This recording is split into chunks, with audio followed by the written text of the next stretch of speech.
Assalamualaikum warahmatullahi wabarakatuh. Yang terhormat Bapak Sparta selaku dosen pengampu mata kuliah pengantar manajemen risiko dan teman-teman sekalian.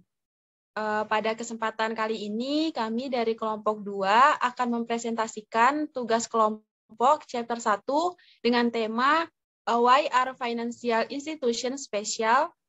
Sebelum masuk ke pembahasan, perkenalkan kelompok kami, ada saya sendiri Siti Jumiati dengan NIM 2019-1211-017. Dan saya Linda Lestari 2019-12-11-018. Saya Rahmanisa Gema Qur'ani dengan NIM 2019-12-11-025. Saya Siti Atika dengan NIM 2019-12-11-027. Saya Malia Husna dengan NIM 2019-12-11-031.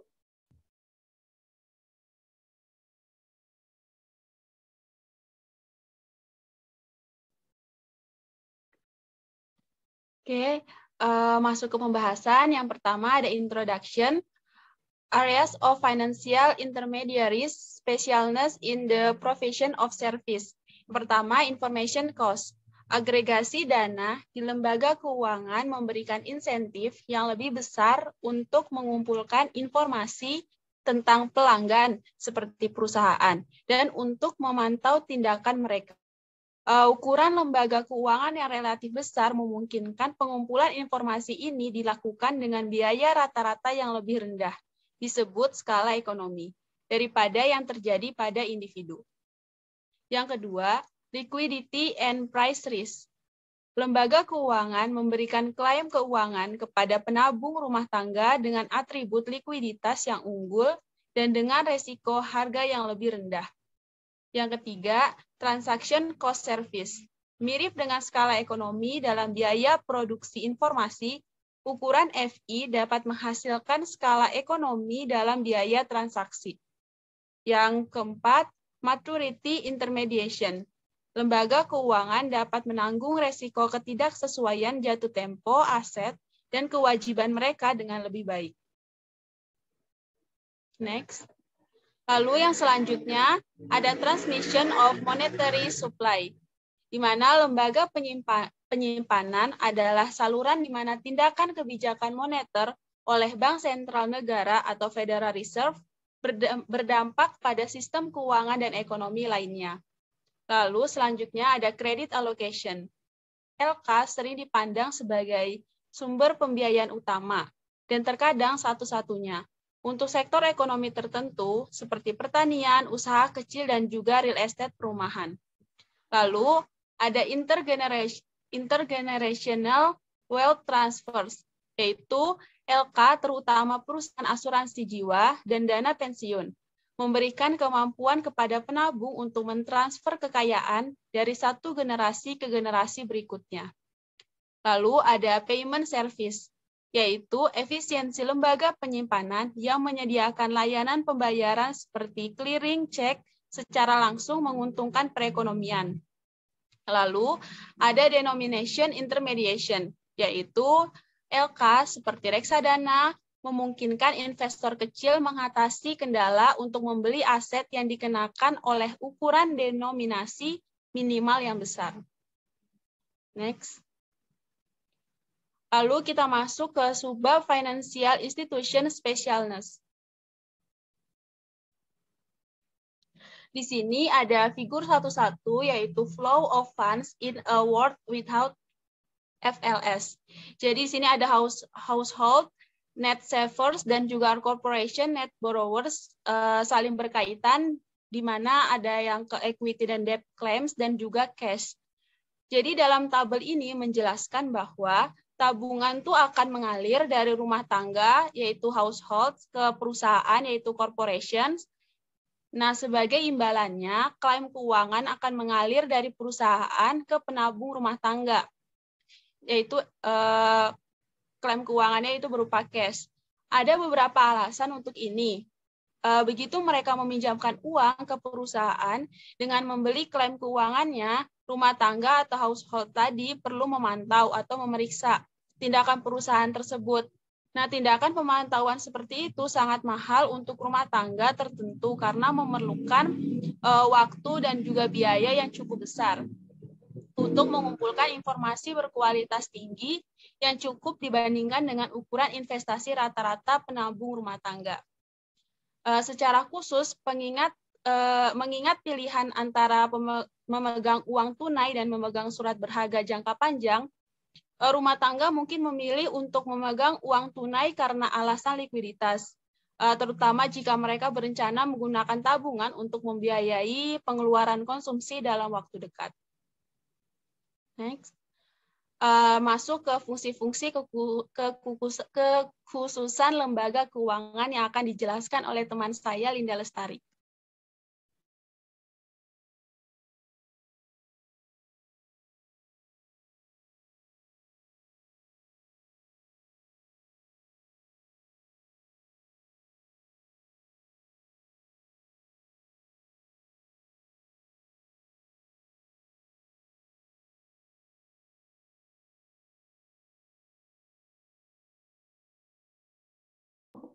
Selanjutnya yaitu financial institution functions as broker. Fungsi pertama adalah fungsi perantara ketika bertindak sebagai broker murni.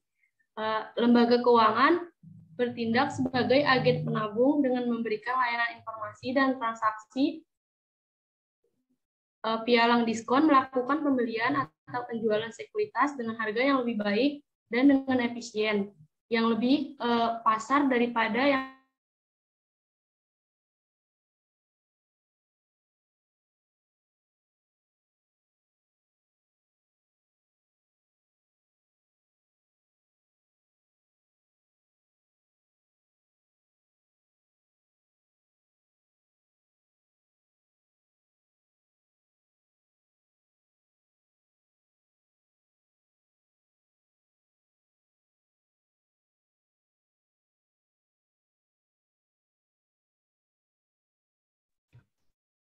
FLS function as broker adalah fungsi pertama adalah fungsi perantara. Ketika bertindak sebagai broker murni, lembaga keuangan sebagai agen penabung dengan memberikan layanan informasi dan transaksi. Pialang diskon melakukan pembelian atau penjualan sekuritas dengan harga yang lebih baik dan dengan efisiensi yang lebih besar daripada yang dapat dicapai oleh penabung rumah tangga yang berdagang sendiri.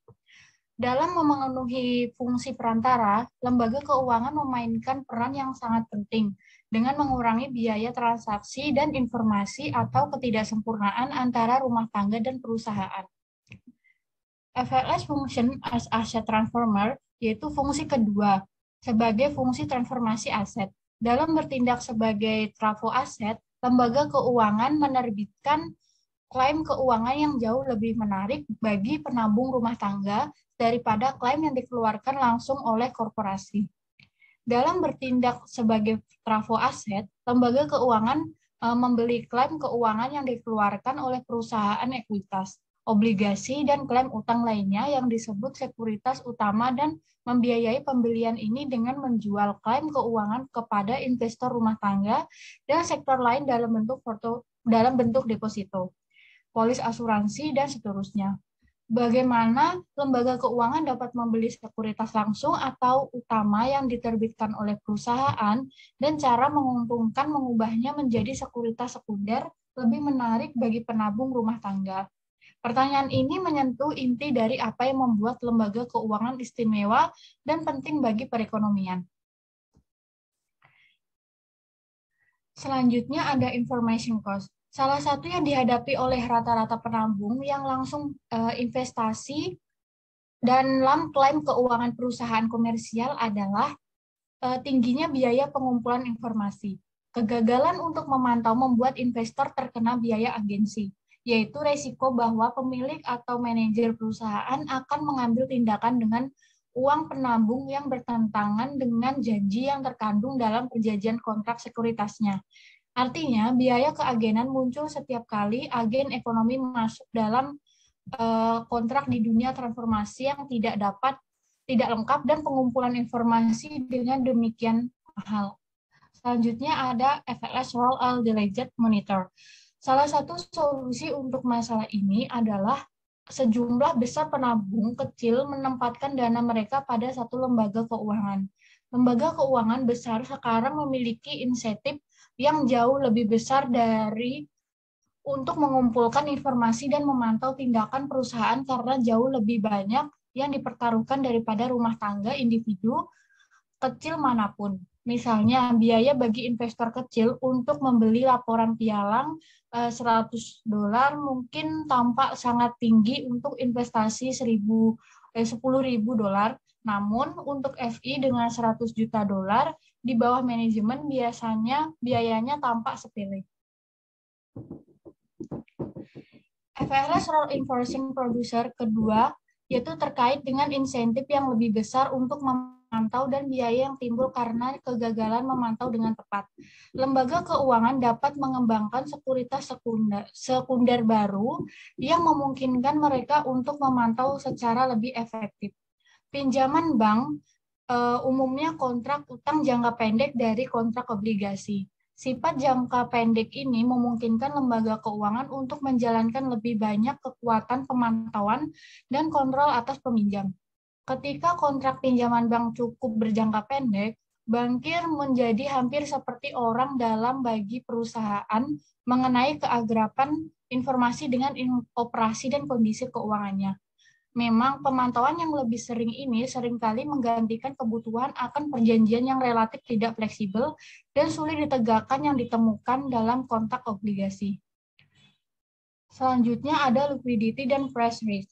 Selain meningkatkan arus dan kualitas informasi, lembaga keuangan memberikan klaim finansial atau sekunder kepada rumah tangga dan penabung lainnya. Seringkali klaim ini memiliki atribut likuiditas yang unggul dibandingkan dengan sekuritas utama seperti ekuitas dan obligasi perusahaan. Misalnya, lembaga penyimpanan menerbitkan kontrak transaksi deposito rekening dengan nilai pokok tetap yang dapat ditarik segera atas permintaan penabung rumah tangga. Reksadana pasar uang menerbitkan saham kepada penabung rumah tangga yang mungkin penabung tersebut menikmati kontrak pokok yang hampir tetap sementara. Seringkali mendapatkan suku bunga lebih tinggi daripada deposito bank. Selanjutnya, lembaga keuangan dapat cukup percaya diri untuk menjamin bahwa mereka dapat memberikan layanan likuiditas kepada investor dan penabung ketika mereka sendiri berinvestasi dalam portofolio aset beresiko.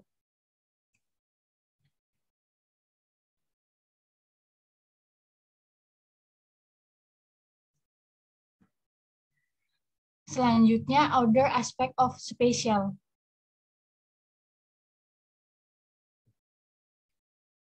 Sampai batas tertentu, lembaga keuangan ada karena ketidaksempurnaan pasar keuangan.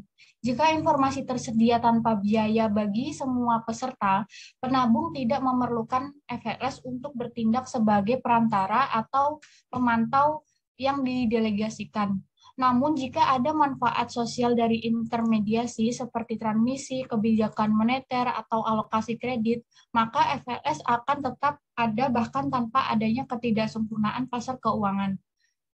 Teori aliran dana menunjukkan 3 alasan utama untuk meyakini bahwa FLS itu istimewa, bersama dengan 2 alasan terkait lainnya. Pada kenyataannya, akademisi, pembuat kebijakan, dan regulator mengidentifikasi bidang khusus lainnya yang berkaitan dengan fungsi spesifik FLS atau kelompok FLS tertentu.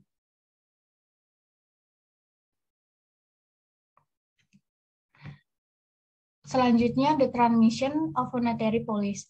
Sifat liquidity simpanan lembaga penyimpanan menyebabkan penerimaannya oleh masyarakat sebagai alat tukar yang paling banyak digunakan dalam perekonomian karena kewajiban lembaga penyimpanan merupakan komponen penting dari jumlah uang beredar yang berdampak pada tingkat inflasi. Mereka memainkan peran kunci dalam transmisi kebijakan moneter dari bank sentral ke seluruh perekonomian. Artinya, lembaga penyimpanan adalah saluran yang melalui tindakan kebijakan moneter termasuk operasi pasar terbuka, pembelian dan penjualan sekuritas di pasar di pasar sekuritas Treasury Amerika Serikat. Pengaturan tingkat diskonto, tingkat yang dikenakan pada pinjaman lender of last resort dari Federal Reserve. Dan pengaturan persyaratan cadangan, jumlah minimum aset cadangan yang harus dimiliki lembaga penyimpanan untuk mendukung simpanan yang disimpan sebagai kewajiban di neraca mereka.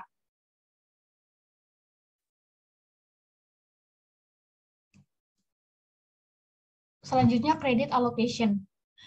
Alasan lebih lanjut FLS sering dianggap istimewa adalah karena mereka sumber utama dan terkadang satu-satunya sumber pembiayaan untuk sektor ekonomi tertentu yang diidentifikasi membutuhkan pembiayaan khusus. Pembuat kebijakan di Amerika Serikat dan sejumlah negara lainnya seperti Inggris Raya telah mengidentifikasikan real estate perumahan membutuhkan subsidi khusus. Hal ini telah meningkatkan kekhususan LK yang umumnya melayani kebutuhan sektor tersebut. Di Amerika Serikat, Asosiasi Tabungan dan Bank Tabungan secara tradisional melayani kebutuhan kredit sektor real estate perumahan. Dengan cara yang sama, pertanian merupakan bidang ekonomi yang penting dalam kaitannya dengan kesejahteraan sosial penduduk secara keseluruhan.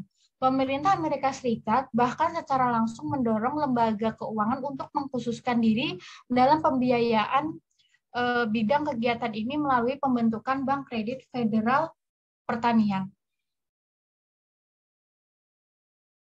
Selanjutnya, kita membahas intergenerational wealth transfers or time intermediation. Jadi di sini tuh kemampuan penabung untuk mentransfer kekayaan lintas generasi juga sangat penting bagi kesejahteraan sosial dalam suatu negara. Karena itu asuransi jiwa dan dana pensiun seringkali didorong secara khusus melalui keringanan perpajakan khusus dan mekanisme subsidi lainnya. Untuk melayani dan mengakomodasi kebutuhan tersebut, lalu seringkali proses transfer kekayaan ini menghindari perlakuan pajak marginal penuh yang akan dikenakan pembayaran langsung. Selanjutnya akan membahas payment service. Jadi lembaga penyimpanan adalah khusus karena efisiensi mereka dalam menyediakan layanan pembayaran secara langsung menguntungkan dalam suatu perekonomian. Dua layanan pembayaran yang penting adalah yang pertama itu ada layanan clearing check dan yang kedua itu ada transfer kawat. Jadi misalnya itu pada hari tertentu pembayaran senilai triliunan dolar dilakukan melalui Fedwire dan CHIPS, dua jaringan kawat pembayaran grosir besar di Amerika Serikat. Setiap gangguan dalam sistem ini mungkin akan menghasilkan kemacetan dalam suatu sistem pembayaran yang mengakibatkan efek berbahaya bagi perekonomian. Lalu selanjutnya denomination intermediation. Jadi reksadana pasar uang dan reksadana ekuitas bersifat khusus.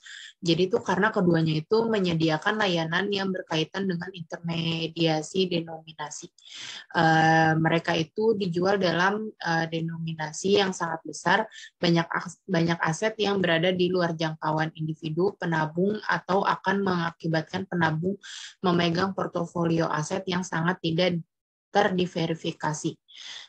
Jadi di sini tuh contohnya misalnya ukuran minimum sertifikat deposito yang dapat dinegosiasikan itu adalah sebesar $100.000 dan surat berharga atau utang perusahaan jangka pendek sering dijual dalam paket minimumnya itu sebesar $250.000 atau lebih.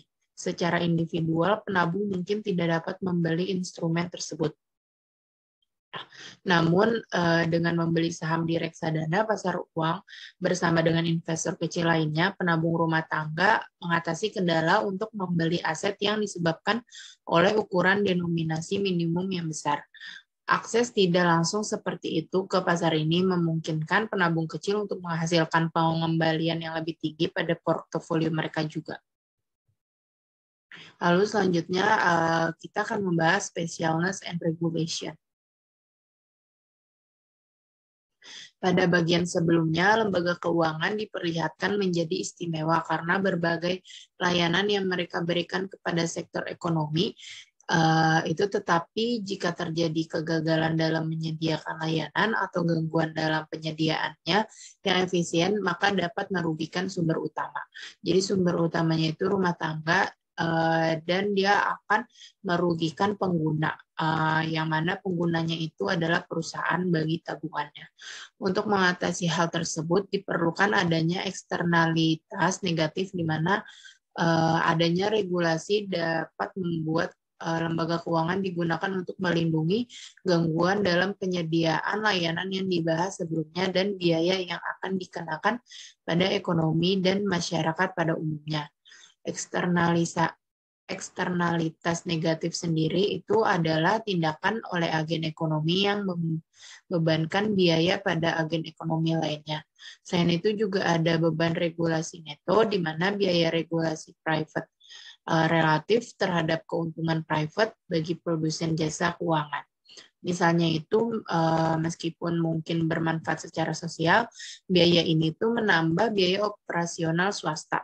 Jadi berikut 6 jenis regulasi yang berusaha meningkatkan manfaat kesejahteraan sosial bersih dari jasa perantara keuangan akan dilanjutkan oleh Siti Atika. Selanjutnya yaitu Safety and Soundness Regulation, yaitu untuk melindungi deposan dan peminjam dari risiko kegagalan lembaga keuangan. Misalnya karena kurangnya diversifikasi dalam portofolio aset, regulator telah mengembangkan lapisan mekanisme perlindungan. Mekanisme ini dimaksudkan untuk memastikan keamanan dan kesehatan lembaga keuangan, sehingga dapat menjaga kredibilitas lembaga keuangan di mata peminjam dan pemberi pinjaman.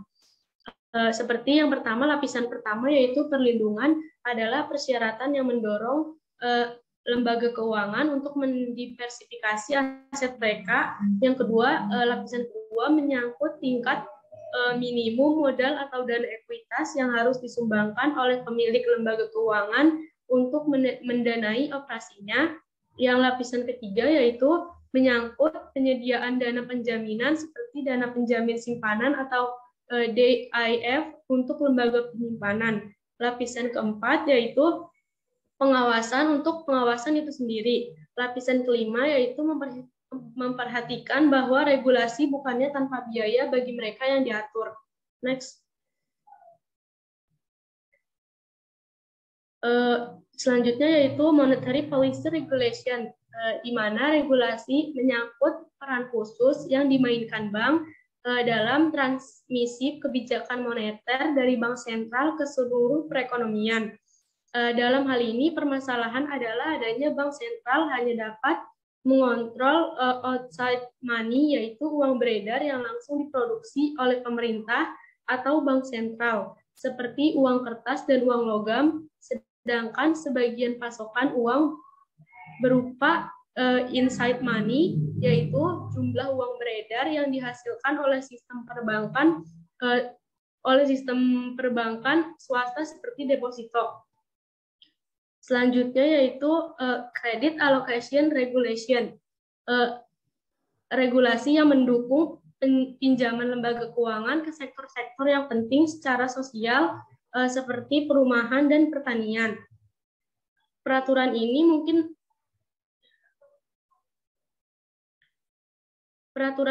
mungkin mengharuskan lembaga keuangan ini untuk memiliki aset dalam jumlah minimum di satu sektor ekonomi tertentu, atau untuk menetapkan tingkat bunga, harga, atau biaya maksimum untuk mensubsidi sektor-sektor tertentu.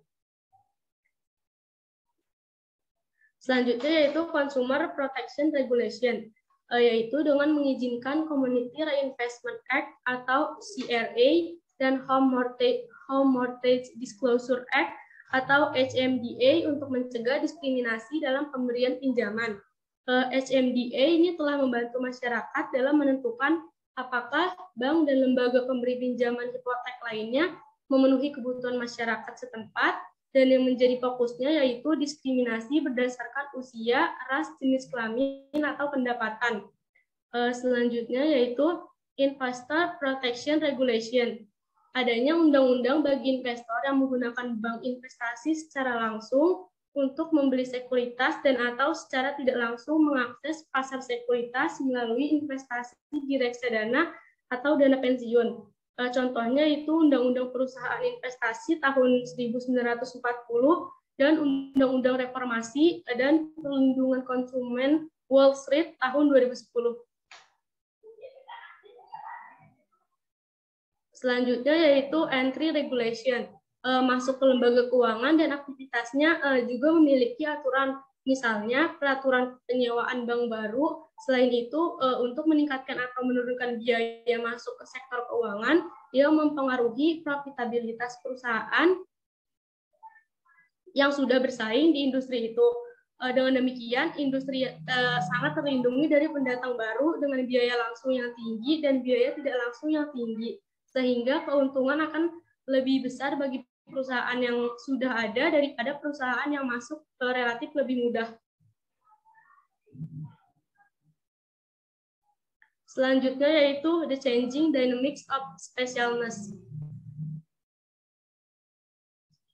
Setiap saat lembaga keuangan memasok satu set layanan keuangan terkait pialang, terkait transformasi aset atau keduanya, dan tunduk pada beban regulasi bersih yang diberikan.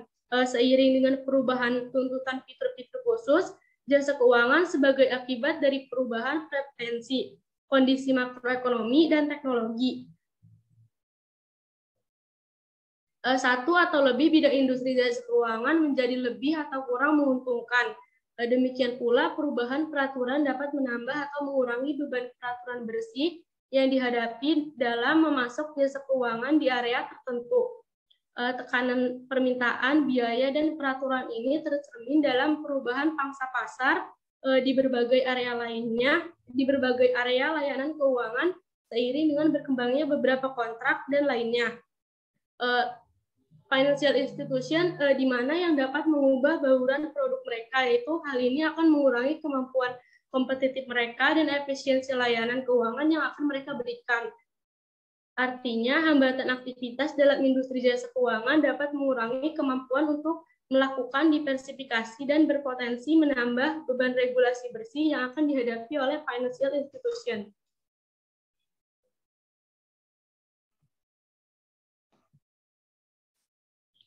Selanjutnya ada trends in the United States. Pada tabel 1-2 kami menunjukkan adanya perubahan pangsa total aset di industri jasa keuangan Amerika Serikat dari tahun 1860 hingga 2015. Sejumlah tren penting terlihat jelas. Yang paling jelas adalah penurunan total pangsa lembaga penyimpanan sejak Perang Dunia Kedua. Secara khusus, pangsa bank komersial menurun dari 54,5 menjadi 35,8% antara tahun 1948 dan 2015. Sedangkan pangsa barang bekas atau bank tabungan, asosiasi tabungan, dan serikat kredit turun dari 12 menjadi 6,7% selama periode yang sama. Pembahasan selanjutnya mengenai the rise of financial service holding companies.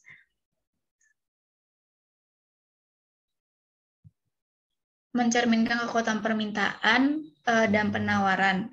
Mereka menunjukkan tren.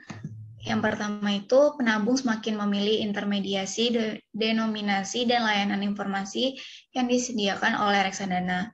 Lembaga keuangan ini memberikan investasi yang sangat mirip dengan investasi terdiversifikasi di pasar sekuritas langsung atas klaim keuangan yang ditawarkan oleh lembaga keuangan tradisional. Yang kedua itu ada beban regulasi bersih pada lembaga keuangan tradisional seperti bank dan perusahaan asuransi lebih tinggi daripada beban pada perusahaan investasi. Memang, lembaga keuangan tradisional tidak dapat menghasilkan layanan mereka dengan biaya yang efisien seperti sebelumnya. Undang-undang modernisasi layanan keuangan yang dipromosikan sebagai perubahan terbesar dalam peraturan lembaga keuangan dalam 70 tahun memungkinkan pembentukan perusahaan induk jasa keuangan yang dapat terlibat dalam kegiatan perbankan, kegiatan asuransi, dan kegiatan sekuritas.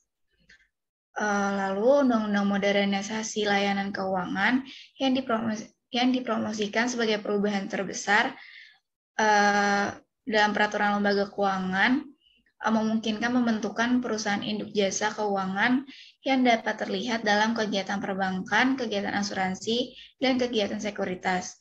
Akibatnya, sementara tabel 1/2 mencantumkan aset lembaga keuangan berdasarkan area fungsional. Perusahaan induk jasa keuangan atau yang menggabungkan kegiatan ini dalam satu lembaga keuangan telah menjadi bentuk lembaga keuangan yang dominan dalam hal total aset. Lalu, the shift away from risk measurement and management and the financial crisis. Tentu saja, peristiwa besar yang mengubah dan membentuk kembali industri jasa keuangan adalah krisis keuangan di akhir tahun 2000-an. Ketika lembaga keuangan menyesuaikan diri dengan perubahan peraturan yang dibawa oleh Undang-Undang FSM, salah satu hasilnya adalah peningkatan dramatis dalam risiko sistematik sistem keuangan yang sebagian besar disebabkan oleh pergeseran model perbankan dari asal dan tahan menjadi asal untuk mendistribusikan. Dalam model tradisional, bank mengambil simpanan jangka pendek dan sumber dana lain dan menggunakannya untuk mendanai pinjaman jangka panjang kepada bisnis dan konsumen. Bank biasanya menahan pinjaman ini hingga jatuh tempo, dan dengan demikian memiliki insentif untuk menyaring dan memantau aktivitas peminjam bahkan setelah pinjaman dilakukan. Namun, model perbankan tradisional menghadapi institusi pada potensi likuiditas, suku bunga, dan risiko kredit. Dalam upaya untuk menghindari exposure risiko ini dan menghasilkan pertukaran pengembalian risiko yang lebih baik, bank telah beralih ke model penjaminan di mana mereka berasal atau pinjaman gudang dan kemudian dengan cepat menjualnya. Lalu baru-baru ini aktivitas perusahaan jasa non-keuangan shadow bank yang melakukan layanan perbankan telah memfasilitasi perubahan dari model perbankan komersial origin and hold ke model perbankan origin and distribusi.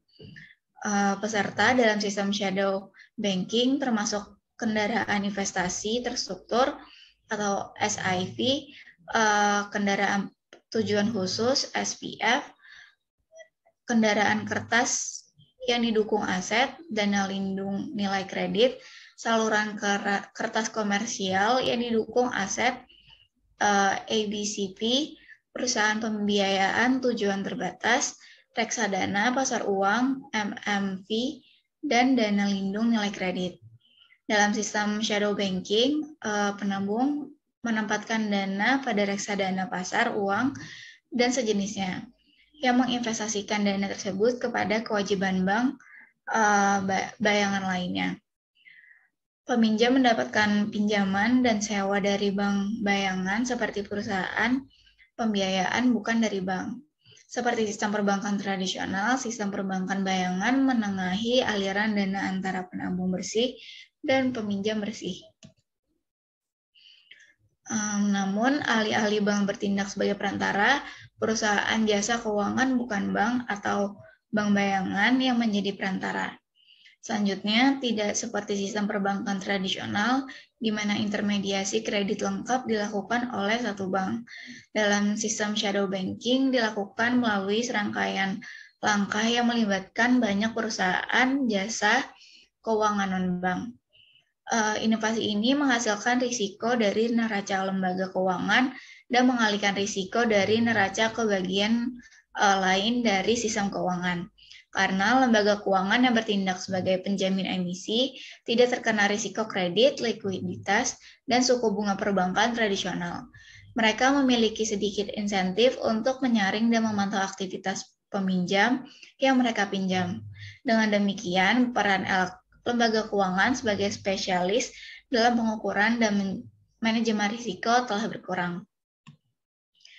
Sekian presentasi dari kelompok kami, kurang lebihnya mohon maaf. Wassalamualaikum warahmatullahi wabarakatuh.